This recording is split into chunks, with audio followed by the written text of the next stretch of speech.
Hello and welcome to the fourth edition of IIPC Talks. I'm your host, Abhinav, the Additional Secretary of the Industry Institute Partnership Cell. IIPC Talks is a series of sessions that we organize with our alumni where we talk about their career journeys and the decision-making frameworks behind them. Today, we are very pleased to host Chirantanda, who is a 2011 graduate from KGEC and is an MBA graduate from MDI Gurgaon. With an experience of over 7 years, Chirantanda has worked in companies like ShopClues, Airtel, and currently works as a category leader at Flipkart. Chirantanda, welcome to IIPC Talks. We are so glad to host you today. Thank you. Thank you for having me over. I'm equally glad. And just a small update, I have not updated my LinkedIn, so sorry about that, but I've just recently shifted to Amazon. So I thought I'll Wow, just call it out at the beginning itself. My LinkedIn is congrats. not updated. Apologies for that. Yeah, Cool. Congrats for that. So let's just get started. sure. Cool. So, our first question for you is, can you walk us through why you decided to go for an MBA right after BTech? Um, Honestly speaking, it was because I didn't want to get into the job straight away, and I did not really enjoy mechanical engineering BTech as much so to go ahead and do an MTech per se, right? So therefore, the only other further study option that was left with me was a master's in business. And when I started preparing for it, I felt that I had a knack for it. And typically, I reached out to some people who are already doing their MBA from KGC and otherwise, and spoke to them how their life typically shapes up, how their typical life is in terms of the course and how the daily life looks like and all. It felt like something I could do. And of course, it was a much smaller commitment because it was just a 2 year thing or less than 2 year thing to be very, very honest. Like my course started in June 2011 and got done in March 2013. So like, and those maybe there were 2 months of internship. So effectively, like I was in campus for 18 months. So it was a much smaller commitment that way than an MTech would typically look like. And of course, much smaller than BTech. So that's something that made sense. Plus, the other thought was that my father is a mechanical engineer, okay, and I am not a I'm not a fan of the idea that I'm going to be following his path. And the kind of work he did, he found it fun. I did not per se found it fun. So therefore, I thought, okay, I need to diversify and get somewhere else. The only outlet was an MBA. To be very honest, it was not the smartest call to go fresh from college as an MBA because what happened was a lot of the concepts that were there were not really easy to understand or decipher for a fresher grad without having any work experience because there are a lot of softer issues which you understand only when you actually have been in a workplace and been in that environment, which you would actually not even understand even in the first 9 months of your job because when you're a fresh graduate in a thesis or something, you're just hanging out with your peers and you don't really indulge and interact much with your seniors. So problem understanding or problem seeing problems is not something that comes very naturally. That part I missed out. Like given a choice, I would probably, if I had to retake that decision, I would probably work for 2 years and then go for an MBA. But then working for 2 years would also depend where I would be working because typically all a lot of my batchmates were IT professionals who had worked for 2 3 years and then came to study. Their experience was also not very useful in understanding the aspects of it, right? So because I didn't feel a laggard compared to them. I just felt that I was handicapped being a fresher, but not that those guys were ahead of me because their experience was also very very limited to certain verticals only, right? So that's what it was. It was still a good call in hindsight because I think it helped me expand my horizon, expand what I'd look at, what I would things I would know about, things I would want to know about, which was very different when I was in KGC and subsequently very different when I joined MDI and life afterwards that. So yeah. Okay. Hmm. So, over these, 7+ years, you must have interviewed a lot of candidates for a variety of roles, right? So, according to you, what are some of the common misses that you see candidates make, and what would be your piece of advice for someone who is interviewing for fresh graduate roles or even internships for that matter? What are the things that you look for as a hiring manager? I think one of the most common things is to be not very well aware of your CV, because often enough people end up writing things on their CV which they cannot defend. That is a major flaw, because it questions your integrity as a candidate, and that pretty much ensures that you're not going to get hired. Because if a hiring manager or a hiring company is not sure of your integrity, that's absolutely a no go decision. Nothing else. No matter how good you are, like you can be Albert Einstein and still not be hired. You can be Steve Jobs and still not be hired if your integrity is in a question mark, right? So that is one thing. Be clear of what you're writing, and be sure that you've actually done things which you've done. Everyone writes that they were a cultural secretary in their tech fest or cultural fest and all those things. Like we all know that there can be only one secretary, and in a batch of in a college of 300 400 people, there's only one secretary, but at least 200 people end up writing that, because someone who put up a chair also would actually say that he arranged the fest and all. It's okay to write that as long as you can defend it honestly, because no one is going to go and check if you are actually the secretary or not. But it can come out if you've actually worked in that space or not. Like you can be just another volunteer and still know enough to defend yourself as a secretary, and you can be a secretary and not be able to defend yourself as even as a volunteer. But ultimately, know your stuff. That is very important.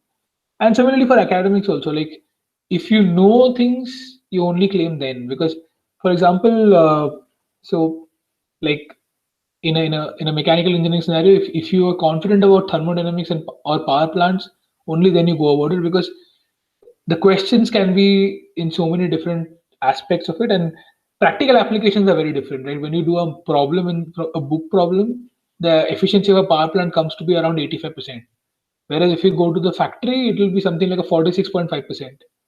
So that's how efficient power plants are. So there's a massive difference. To think that the person on the other side of the table is going to get fooled by your statements is the biggest mistake you can make. You need to be very sure and very clear what you're going to say, and that needs to be truth, as close to truth as possible. If it is not the full truth, I would say it should be full truth at all times. But yeah, as I said, if you're a volunteer and you claim to be like one of the core team members and all, that is fine as long as you can defend, because no one is so hard pressed about these things, but your honesty does stand out. That's the first thing. Second thing, taking interview a little too casually, a little too seriously. So first of all, if you're too anxious, like you're clasping your hands, you're licking your lips, and your pen is shaking and all those things, that never sends a good message. Because if you're feeling so much pressure in the interview itself, on a day-to-day workplace, you'll actually feel much more pressure. Because um, life is not college, to be very honest, right? You have a much less accountability in college. You think that finishing off an assignment in a short time is pressure. That is not even commonplace, because that is too chill for a normal workplace. So yeah, so feeling pressure and giving it away is something which is putting for a lot of interviewers. Some people enjoy it because they feel, there are some sadistic interviewers also who feel the pleasure of power if they can pressurize the person in front of them, and then they'll become patronizing to the whole thing, which is not the norm, by the way. That is the exception. So yeah, don't feel too much pressure. At the same time, don't be too casual, because if you're too casual, you'll give the vibe that you're not taking the company seriously, which is again a big issue. Because if you're not taking the company seriously, you're not going to deliver the desired results the company wants from you. So yeah, that is the second part. And the third part, which definitely you must do, is know about the company properly and ask good questions to the interview panel, because it's a very common practice for the interviewer to say, like, do you have any questions from us, right? uh, how aware you are and how mature questions you ask from the company shows them how seriously you've taken the job prospect and how seriously you want to work there. And no company in the world would would want a resource who's not very keen to work there. They would always prefer someone who's very, very well aware about the company's policies or practices. So that is something very, very important. Last but not the least, tell me something about yourself. Every interviewer asks this question. Like, I think 99.5% people would end up asking this question.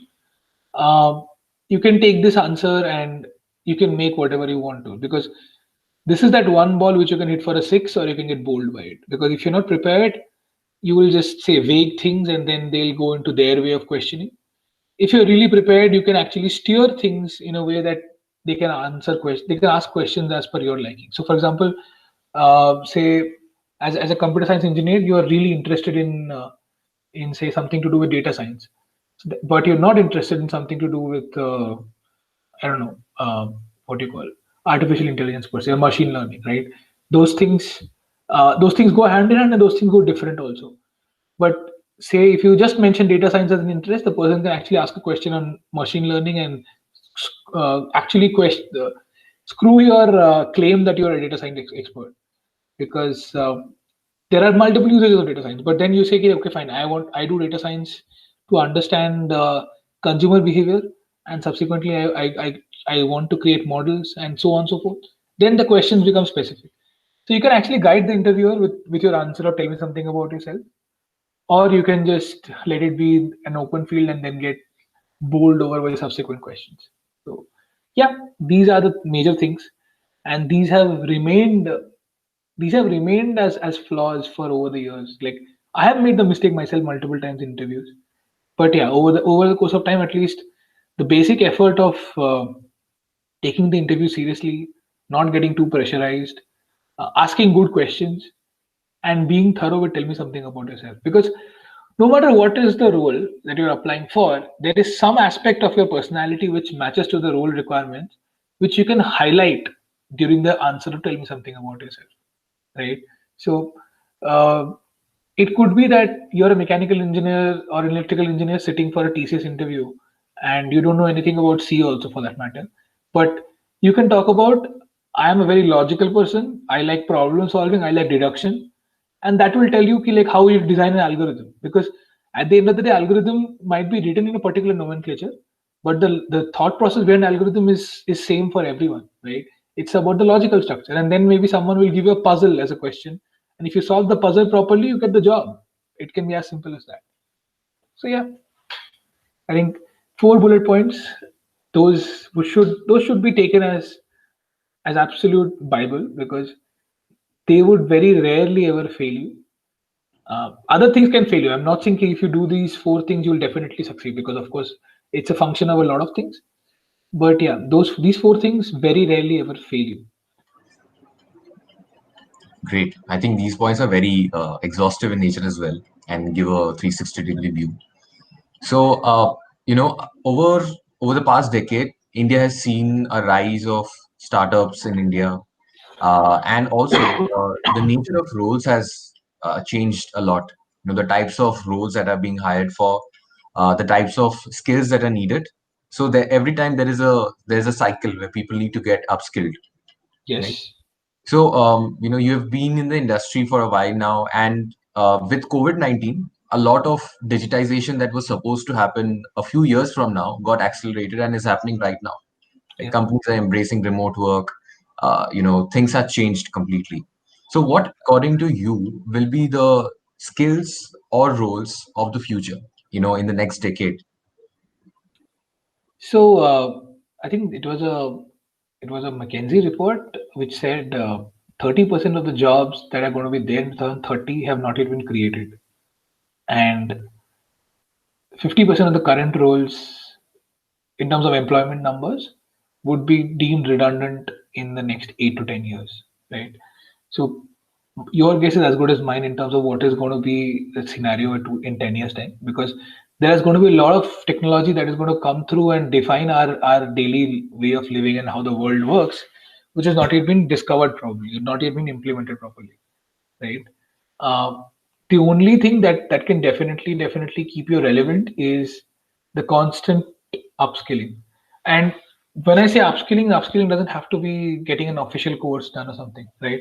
I mean, going to an institution and studying there. Today, knowledge is literally free. Like if you have an internet connection, you can gather knowledge about any topic under the sun, right? Uh, if you think about it, what you're doing right now, having video interviews and creating content in the process, that is probably going to be a massive thing in 5 years' time. And maybe you become a famous podcaster and that's your career then, right? Uh, there's this guy called Bonga in YouTube who's an engineer only from Netaji Subhash College, I think, aisa kuch naam hai. And of course, he's got like 3 million followers, subscribers now on YouTube. That guy's a millionaire now. He's probably earned close to something like 1 crore already in his life, which he would have never done had he gotten into a job after his engineering. So yeah, so being flexible, willing to take risks, and always willing to upskill. Because today, when I joined my first company in Mahindra, I was still trying to follow the marketing guidelines that were there in my textbook, and that company probably still follows that, and they do. I mean, when I still talk to my colleagues and friends who've been with me in Mahindra and all, they're still following those principles, because that industry as a whole is a very slow innovation industry. But tomorrow, when Tesla comes to India and becomes affordable and electric cars become the norm because of pollution guardrails and everything, Mahindra will go out of the window if they don't innovate. Their diesel engines will become pointless. Though all the factories would be investment that is useless or very little use, and they'll have factory holidays when people will not be asked to come to work, and people will be laid off in a crazy manner. So yeah, so innovation, I mean, self-development is most important. Like when I moved from Mahindra to Shopclues, I was still following the Mahindra principles of sales and trying to apply them to Shopclues environment, which is an internet environment. That worked up to a certain extent, of course, because the business development skills was still very relevant, because ultimately business understands 3 4 things. Business understand the product, they understand the customer, they understand the price, and they understand the profit, right? Um, and price is a function of how fast you can make the product reach to the customer, how much the customer is willing to pay, and of course how much it costs to make the product, right? So basic principles remain the same, but how you mix them up and manifest it, how you furnish them to the end customer, is a very different ball game. And today, after like 5 years from joining Shopclues, uh, things have changed a lot, because the way you do marketing, the way you do targeting to the customers, the way you reach out to customers, and the way I'll reach out to Rajdeep versus the way I'll reach out to you, or the way I reach out to some XYZ, is very different based on what content you consume, right?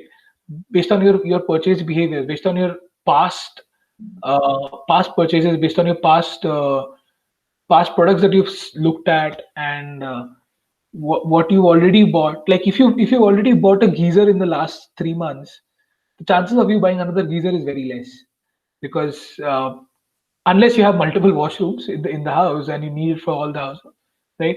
But if you bought a shirt 3 months back, I'm going to market a winter wear to you, because of course you will need apparel in winter which is separate from what you bought 3 months back. And in festive, I would market ethnic wear to you, because kurta pajama and everything would be required. So yeah, so today with technology we understand the customer a lot more in a very irrational, I mean, in a very impartial and rational way. So there is no hunch business. Like, I think this should work, and I believe this is the gut feel. There is no gut feel anymore, honestly. There's enough and more data to actually nullify gut feel. Of course, you still keep the anecdotes, because what happens is, what the data doesn't capture is the exceptions. Because when you look at data, you look at patterns, and patterns, by design, you end up missing out the exceptions, which can always help you unlock a new aspect. So therefore, anecdotes also are very important, uh, to be looked at in conjugation with data. But data remains the major part of it, and therefore the rationality of decision making, the impartiality of decision making has gone up, and it will keep continuing to go up. And yeah, therefore, what will happen is, what is happening and what will happen furthermore is, what is required of the human intervention, that definition is going to change with time. Earlier, humans were supposed to make the whole decision, to collect data to interpret data, and then to make decisions. It was all human. Now collection of data is almost non-human. Very little human collection of data happens. Interpretation and decision making is still human to a fair extent. With machine learning, interpretation of data will also not remain human to a major extent. Artificial intelligence and machine learning will actually take that part away as well. Then the decision making will only remain with human to some extent, because some decisions AI will take itself, right? But at the same time, the decision making would probably become much more complex, and therefore human brain would be required. One thing which machines don't have yet and probably will not have in the next 10 years is empathy. And therefore, the definition of right and wrong will remain with the human, right? So decision making to a fair extent will still remain a human thing in 10 years down the line. But the number of people who would be taking decisions would be less. So if you want to be higher up in the pyramid, you need to be skilled enough. And that's why you need to keep upskilling. So yeah. So just to the viewers who are watching this via Facebook, please, if you have any questions for Tunda, please post them in the comment section, and we'll take them one by one. If you have any questions regarding what he shared his advice on and his career journey, he'll be more than happy to answer them for you. So, Chirantanda, you have worked in company like Mahindra and Mahindra, and then you moved on to a startup like ShopClues, and then Airtel, and then a Flipkart, and now an Amazon. So I would say that all of these companies have a different scale of operating, right? Although apart from, I think, Mahindra and Airtel, the major theme is e-commerce. So what are the differences that you have observed? So the context here is a lot of students, when they are fresh graduating right out of college, be it BTech, MCA, MTech, any degree, they have a question in mind that should they join a startup, right, where they are being offered more learning, versus they should join a company which is pretty much established. It's an MNC. Chances of it going bankrupt are close to zero. Everything is set. You have processes for everything, and there is a hierarchy. Versus something that's where you can go to office wearing a pair of shorts, and there is no such hierarchy. What are some of the pros, cons, or could you give us a comparison of how it has been like working in both these setups?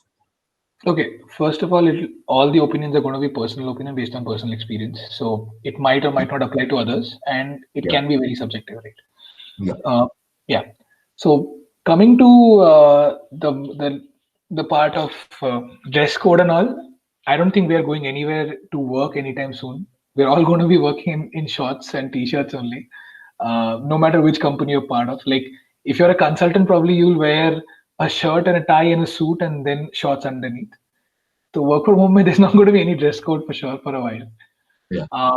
Coming to established companies not getting bankrupt, Nokia went bankrupt. No one ever thought Nokia would, right?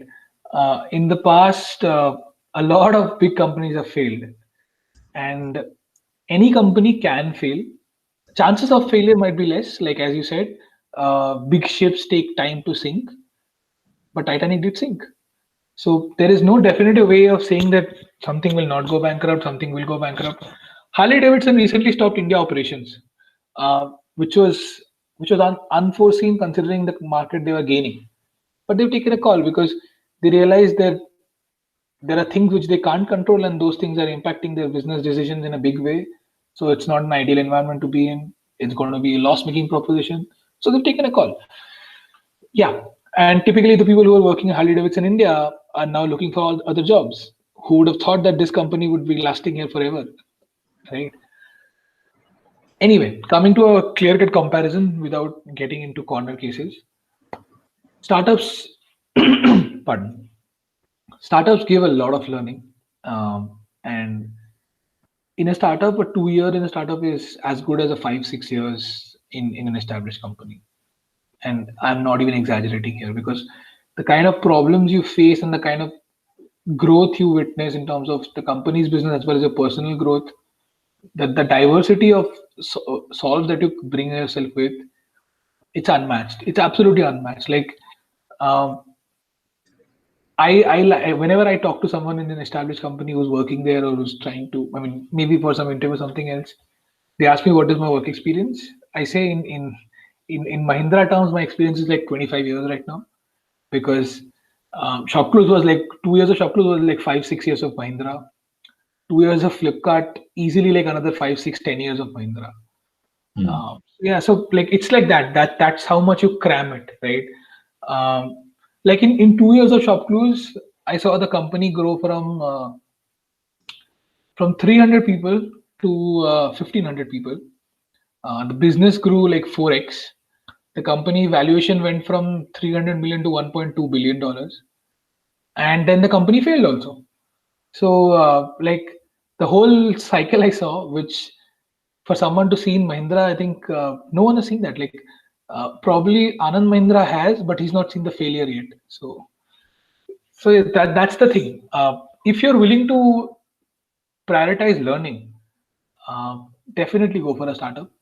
Startups pay better also, by the way. I'm sure they pay better than a lot of startups pay better than a lot of established companies, because what happens is startups are building their system, so therefore they need people more, and people are actually a much more important cog in the wheel. Whereas in case of established companies, the processes are set; they just need people to run those processes. So it can be you, it can be another ABC, it can be another XYZ in place of you. It's not really, they don't hire you, they hire someone like you who can manage their systems. Whereas in startups, when they hire you, they actually expect you to be the owner and design systems which you will later on own.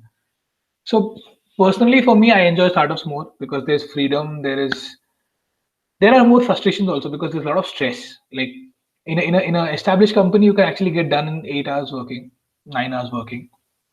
In a startup, 11 hours is pretty much the norm, and you're always working because there's so many problems to solve. Back of the mind, you're always having some problem or the other to solve. Like, doesn't matter if it's a Sunday, doesn't matter if it's a Monday.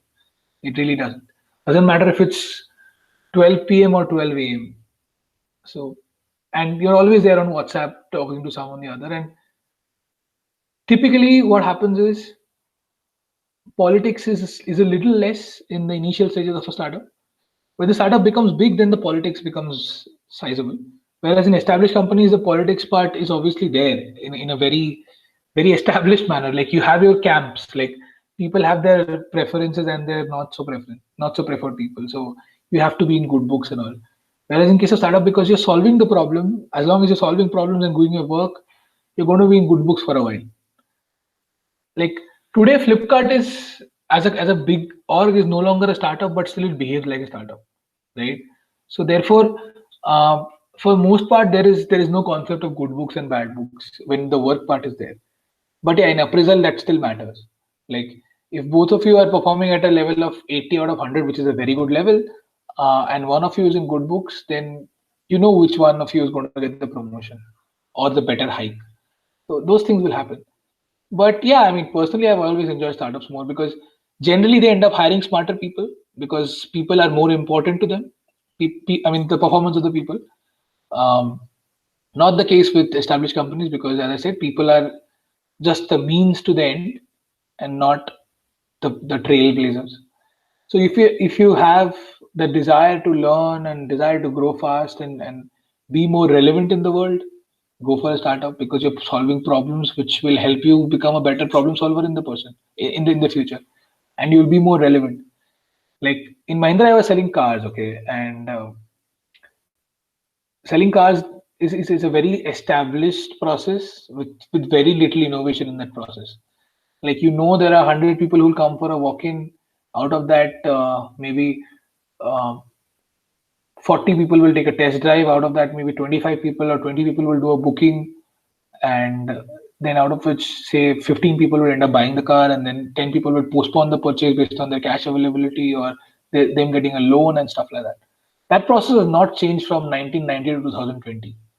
Whereas how you shop or how the brand is marketing to you has changed so much in the last 3 years that I can write a book on that probably, right?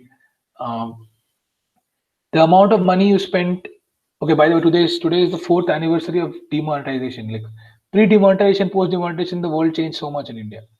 How a Paytm changed, you can only imagine. And similarly, a COVID is doing the same thing for a big basket of the world because people are shopping their grocery online only now. Now they don't want to go to grocery shops so much, right?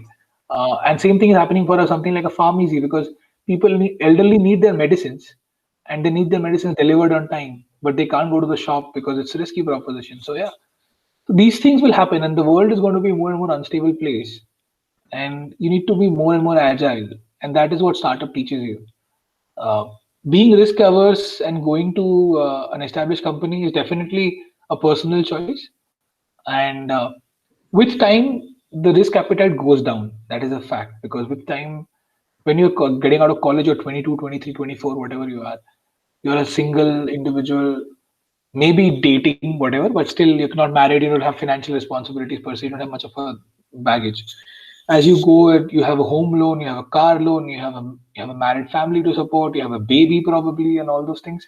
Your risk appetite goes down, and maybe that's why you once you've gotten into an established company, moving to a startup after that, after 5 years, there is a very difficult proposition. So it's sort of a one-way door.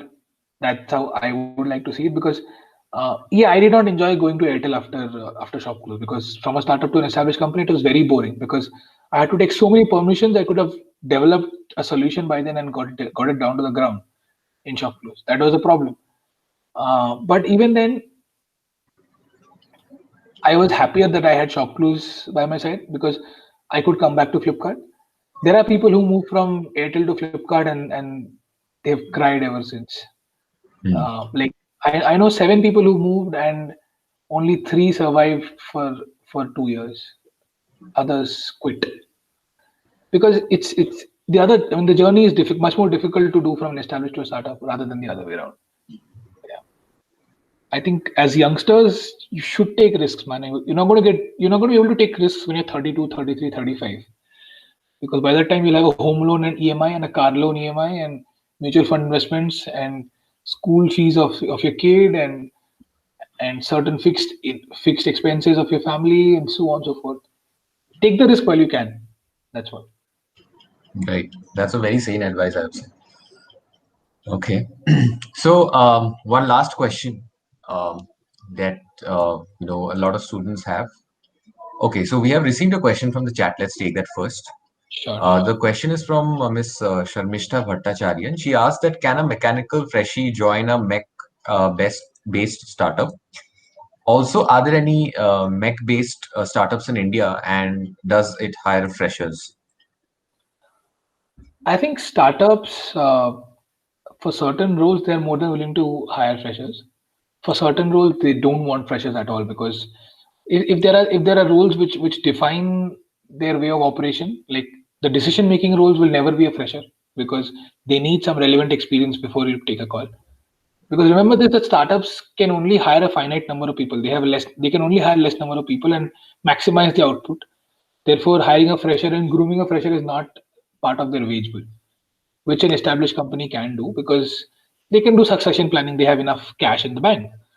Uh, but yeah, there are certain roles which are like say execution roles, uh, which will not be strategy but execution. But you'll obviously working very closely with strategy. Those guys would definitely be willing to hire start freshers. In terms of mech-based startups, I'm honestly not very aware uh, because I've never been in that mechanical field per se. There are a few companies which do interesting work with as OEMs for car manufacturers, and then there are a couple of companies which are into solar cell manufacturing, who are startups in their own right and getting backed enough. Like I believe Luminous is trying to do a lot of good work in that space. Their main business is inverters, but they're trying to do a lot of work in solar and other clean energy space, and they are looking to hire. So I'm sure that's a potentially good place to be. Now they're owned by Schneider Electric, the French company, so the work culture and all are also very good. Like it's not like a high stress environment. So yeah, that is definitely there. Uh, Probably among others, would be something like a Zoom car, because a Zoom car is, say, something like they're trying to solve a problem which is related to a mechanical sector, or automobile sector. Um, they would not hire you for a business development role, obviously, but what they'll hire you is for a maintenance sort of a role, in the sense maintaining vehicles, because they are an asset heavy company. Ola does go and hire. I know that. Um, but yeah, I mean, at the same time, startup doesn't really care about your background if you're able to be flexible. So, like in Flipkart, I mean, if I talk about myself, I started selling automobile cars in Mahindra. Then I joined ShopClues and started selling automobile accessories, which was only 1% of my portfolio in Mahindra. That became my core portfolio. Then I started selling tires there, and truck tires, which I never ever understood. This was all in ShopClues. I started helping out the FMCG category because there was no leader there. I kind of set up that category there. Then in Flipkart, I initially started working with TV category. I had no understanding of how a TV works, but tried to understand the business setup and value chain and everything. Then I went into men's apparel, which is again something very, very different. So yeah, so typically they don't really care. I mean, the care about caring about the background part is very limited. If you can see if you can see in a generalized manner, then you have the cognitive skills. Should not be a hindrance your stream of study, because your knowledge is not limited by your stream of study. Yeah, I think that's what a lot of freshers have, in mind, that they should join just a company that limits themselves to their major. Yeah, why would you want to limit yourself? Because as I said, 30% of the jobs are not even, I mean, that are going to be created are yet to be having the technology that is to lead them, right? So the world is Absolutely. a very volatile place right now, and it's going to remain that way, because truth be told, we are we are abusing this place, abusing world in terms of resources. We are overusing coal, we are overusing fossil fuel and plastics, and then so much of felling of trees and all, and there's ozone layer issues. I can keep, I mean, water pollution. All these things are there. So there are going to be, it's a volatile universe we live in, volatile world we live in. So things are going to be volatile. So hoping for stability is foolhardy in my opinion. Like, it's something our parents could do. Um, I don't think we can. I don't think we can. Like, a government bank like PNB goes through $1 billion scam, and then people lose their jobs. Supposedly, government companies are not supposed to lose jobs. Air India as a government entity is getting privatized, and this will more happen more and more. It's not just about a certain political party being in power, because these decisions are not made by political ethos. These decisions are made by business, and business is determined by, as I said, profit at the end of the day, profit and feasibility of operations. So feasibility doesn't make, if the feasibility is not there, then things will happen. And therefore, stability is not going to be the way we saw it. The only thing that is going to be stable is is probably the army, because a country needs an army to protect itself from opposition threats. But maybe that will also become redundant, because the warfare is going to be bio warfare. Army can't do anything about it. Right, right. So we have another question. So Animesh Dinda asks, what is your CAT preparation strategy during your college days? Did you take any coaching? Yeah, I did. I did. I went to time very, very early. Like, I was so bored with my BTech. I decided by end of second year that I want to write CAT for sure. Hmm. And there was this 2 year course. I think it was, or 16-month course or something. I started off in April April 2009, and I wrote CAT in what, November 2010. So yeah, that was the thing.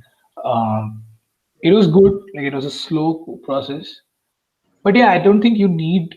What you need is the temperament to write exams. So definitely mock tests are very, very important, because uh, you don't want to be in a new environment in the exam hall, right? Because when you're in the exam, there are hormones, you have adrenaline pumping all through, and you have a higher level of anxiety. and you end up making mistakes which you would not do in other scenarios. That's why practice is important, so that you can normalize the exam environment as much as possible. Definitely take mock tests. That is a must. Um, Strategizing too much in terms of what part to prepare for and what part not to prepare for, that can work up to a certain extent. In the sense, like, say for example, if you're not very comfortable with probability and permutation combinations, and you see that, okay, fine, out of 40 questions, or out of 25 questions, only 3 questions come, then you might want to say, like, okay, fine, I'll keep it basic and I'll try those three, but I'll not. I mean, I can focus on the other 22 and get as many of them right as possible. But yeah, that is as much as you can do. Like, but ऐसा नहीं कर सकते कि अरे ठीक है arithmetic में मतलब कैट में 90 percentile comes from a 40% का score, and therefore if I can score 40% also, I'll be fine. That is a very stupid logic. In my time also, there used to be 60 questions, okay, 3 sections. It later on became 2 sections, and now it is back to being 3 sections, right? My time used to be quant, DI, data interpretation, and verbal. Verbal obviously was RC and verbal both.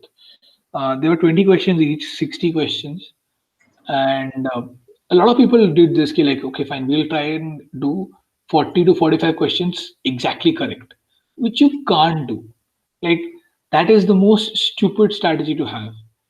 Uh, there is no way, if you're going to if you're going to aim for a 97, 98, 99 percentile, you have to score close to 60% in the overall exam, and 60% plus in the overall exam at least. And I can tell you this, my roommate in MDI was 99.82. I was 98.99. Okay. So there's a massive difference of 1 percentile. It might, and that 1 percentile as you go up is very, very different. Like, Yeah.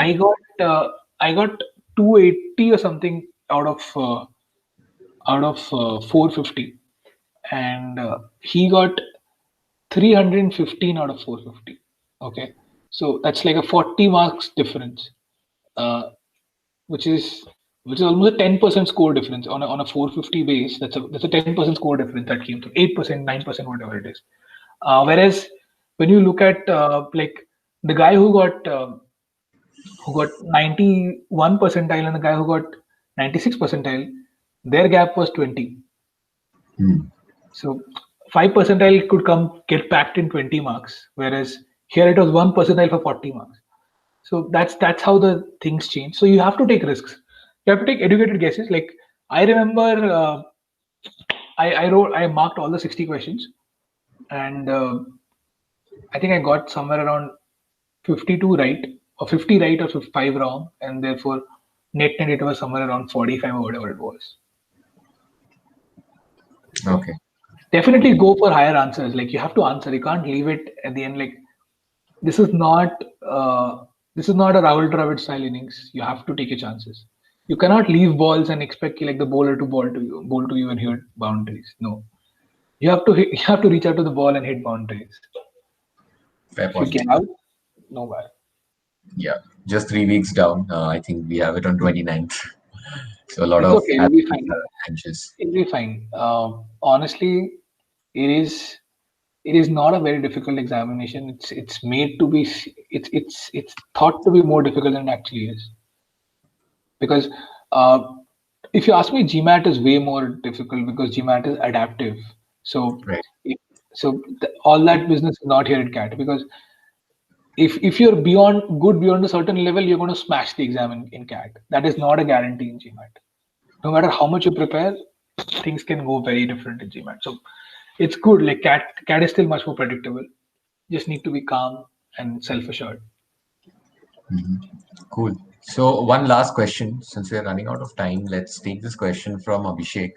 Sure. He asks that as someone who has aced a career in management and strategy after engineering, which traits do you think should any aspirant of this field possess? Maybe pick the top three. Okay. First of all, that's really kind of you to call out aced and all. I don't think that anything of that sort has happened. I have just been blessed that way.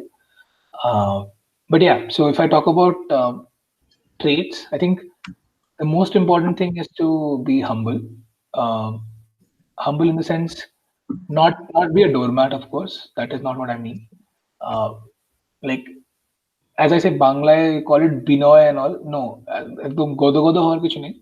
But humble enough to know what you don't know, and keen enough to actually learn whatever you don't know. That is most important. Um, because no matter how much you know, there is someone who knows more. And if you're not listening to that someone and catching things from that someone, then you're missing out. That is one. Second thing is looking at things through data, because um, the moment you look at things through data, it does take a lot of the bias out, cognitive bias out. Uh, because whenever we look at try to perceive things, we think from inside out, like what I would do and what my friend would do and what my parents would do and what my relatives would do, and then we make a perception based on that. Data takes all those things out. If you look at it data, you know what people actually at large would do. And even in slices and dices, you will know, okay, like, okay, fine, people from Kalyani would do this, people from Kalyani who are aged 20 to 30 would do this, people from Kalyani who are aged 20 to 30 and earn more than 5 lakhs per annum would do this. So you don't have to go on any hunch business. And the thing is, every business, no matter what you are, every strategy, if you start seeing it through data, there is enough and more generalized aspects to it which you can implement best practices of one to another, right? Right. It might seem that selling cars and selling set-top boxes are very, very different concepts. They actually are, but at the end of the day, the incentive for people involved in that business are very, very similar. Uh, Set-top box is also a luxury at the end of the day. It's more of a necessity because it is a luxury more people can afford. In the sense, because it costs you 2,000 rupees instead of a 5 lakh rupees for a car, more people can afford a set-top box, so your customer base is bigger. But at the end of the day, that person is doing it for entertainment. So you have to provide the best customer experience. Similarly, a car is also a convenience that the customer is getting, right? So I mean, knowing the customer is going beyond. This is not like FMCG is a basic need, right? A car is not a basic need, still not. It will probably become a basic need in some time, but still not. Um, so you treat your customer differently, but at the same time, you see the common aspects of the customer that data tells you, because uh, the guy who buys TVs is the same guy who buys shirts, but he buys TV once in 5 years, he buys a shirt once in 5 months. And how do you reach out is something which will be determined by data. So that's the second thing. Look at it from data and data only. Anecdotes to marry with data, but not any biases. So clear yourself of all the biases. Third thing, which is a very personal experience. One of my mentors told me this very catchy line. I'll just say it here. Uh, if you're the smartest man on the street, change the street. Yeah. Basically, what it means is if you're not going to learn from your surroundings, then the surroundings are not good enough for you, because you need to be learning at all times. You might not be learning at the same pace throughout your life. Of course, you can't, but you need to be learning.